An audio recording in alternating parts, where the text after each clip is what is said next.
Hey friends, Amanda here from Fun Hands-On Learning. Well, I made some changes in our schoolroom, and I know I just did a video on how I organized and prepared this entire schoolroom, and then I went and changed things again. So this video is just going to be really quick. I'm just going to show you the little bit of changes that I made, and if you're interested to see what I have changed and updated in the last week before we officially start school next week, then let's go ahead and get into it. Okay, so what I did is I made this corner over here basically the central hub of everything. So I moved the cart, I don't know if you can see, this is the cart that I had over in this corner. There's nothing in this corner anymore because I was thinking, well, last year I needed to be able to get to the things that were on this cart while I was teaching, and I would always have to get up out of this table and go over there to get things. And so now my husband had the great idea is to kind of move the table out some and then move the cart kind of on the end. So the cart is there and here's the table, and then I sit behind the table, and we do have a couple more chairs that go around this table because I will be, teaching at least 4 to 5 kids at a time. And so I do have more chairs here. They're just not currently in here because the kids use them sometimes in our little breakfast nook. And so that's where they are right now. But when school starts, they will be there.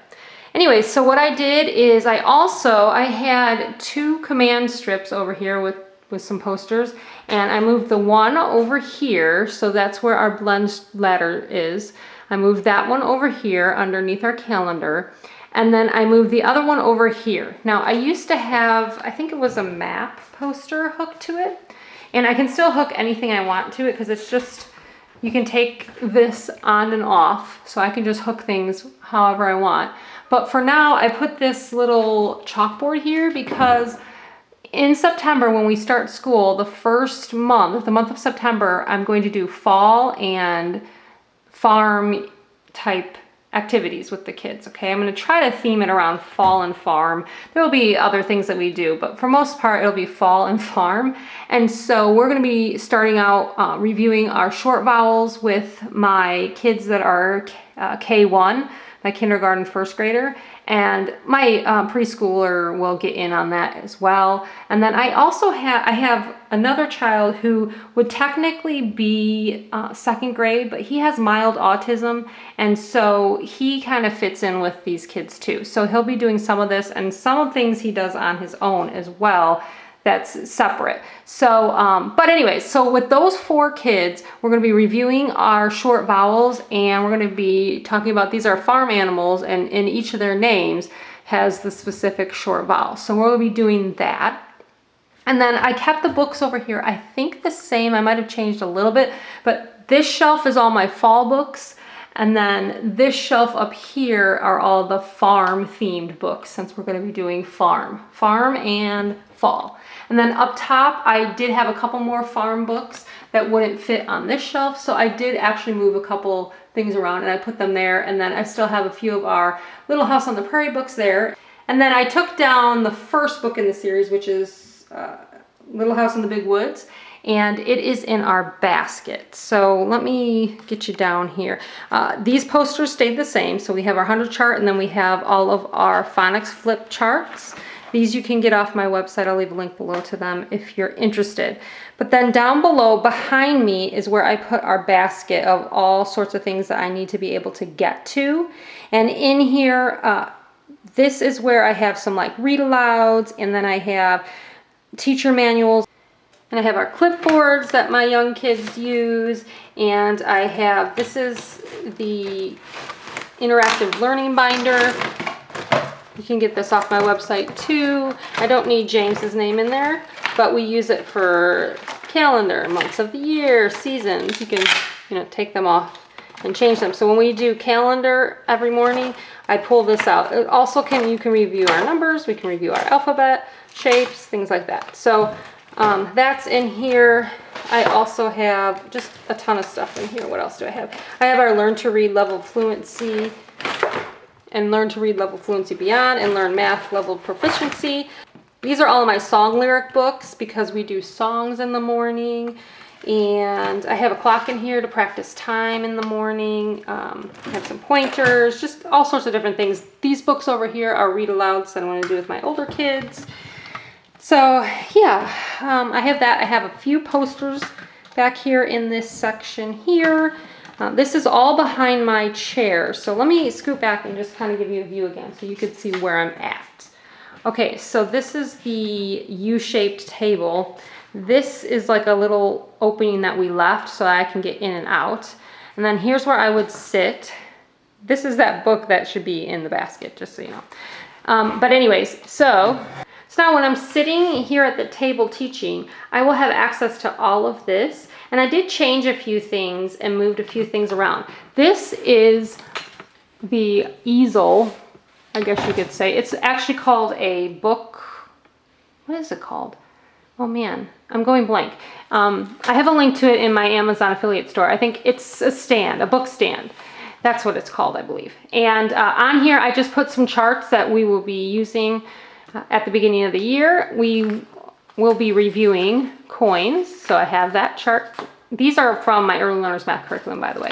I printed these ones out in like a smaller form. You can print them out full size, but these ones are smaller. But we will be reviewing our coins. And then I also printed out, or actually I had these printed out. I just put them in a little ring. And these are from the unit on place value, which is like numbers to 100. And we will be reviewing our families. So for example, I'll turn to the 20 and I'll say, let's count our 20 family. 20, 21, 22, 23, 24, 25, 26, 27, 28, 29. What comes next? And they'll say the 30 family, and then we'll count 30, 31, 32, 33, you get the idea, and then we'll keep going on. So I have all of the families in here up through 100. And then in this little ring, I have our shapes to review, and these are from my Hands-On to Learn preschool curriculum. I also have shape posters in my Early Learners Math curriculum too. But basically I put all of these on a ring so we can go through them, and these posters all come with a little poem. So like for the square, it says, square, square is my name, my four sides are all the same. And then triangle goes like this. Triangle, triangle is the name for me, tap my sides, 1, 2, 3. So you can teach them little poems when you are introducing the shapes, and when you're practicing them, we try to practice them, and so that the kids learn to memorize the little poems.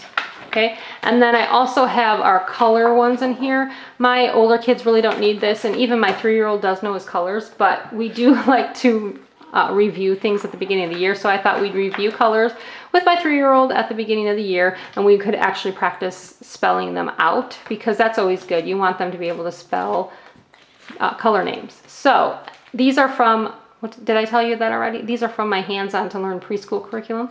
And again, I put them all on a ring here. And then the last thing on here is a poetry book.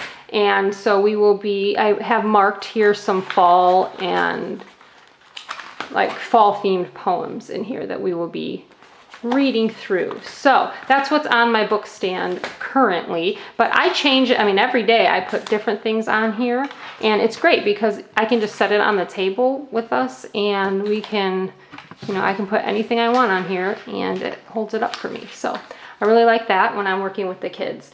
And then in this bin, I actually moved all of our crayons and pencils and that kind of stuff so that they're easily accessible when we need them. So move those here.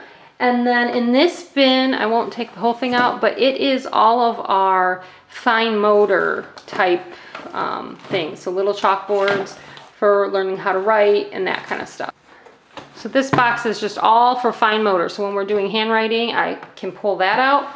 Over here, I think I showed you these in the other video. These are all of our flashcards and some of our easy readers and books. These come from my Phonics for Reading curriculum and some other curriculum that I've written. And these math cards come from, they come from my math bundle that I'm working on right now. I believe it's called Math Fun for pre-K and kindergarten. I believe that's where you can get these math cards, but you can also get them separately. And then in over here, I have all of our, these are from my phonics reading curriculum. These are the Fluency cards. We like to go over those and practice those a lot, so I want those by me. And then these are also a lot of flashcards from either my phonics for reading curriculum, or I have a flashcard bundle, a couple flashcard bundles on my website with phonics cards. And so that's all of our phonics cards and that kind of thing. So that is what is here. So they're easily accessible. I can take the cards out whenever I want and we can use them. Now, what I did on the bottom, oh, by the way, if you're wondering, if you saw my other video and you're wondering, well, where did my older kids' stuff go? I actually moved it because they don't do school at this table with me for all of their subjects because they are older. They like to be on their own. So that I do teach them, but their books and things didn't need to be right by me accessible because they can take their books and work on their own in another room while I'm in here with all of the little ones, if that makes sense. So I was like, well, I don't really need those right by me. So I moved them separately. And then the last thing is down here, I decided to clear them out, and I did decide to give all 4 of my younger kids their own bin. And these bins are just for basically workbooks, paperwork, art projects that they're going to be working on that are not hands-on necessarily. And so I put all their names on there. Originally, I thought Paul and Danny would share a bin because Danny's only 3 and he doesn't need that much stuff. And Paul is my one with mild autism. And so sometimes he's in therapy when we're doing school, so he doesn't do as much with us as the other kids do.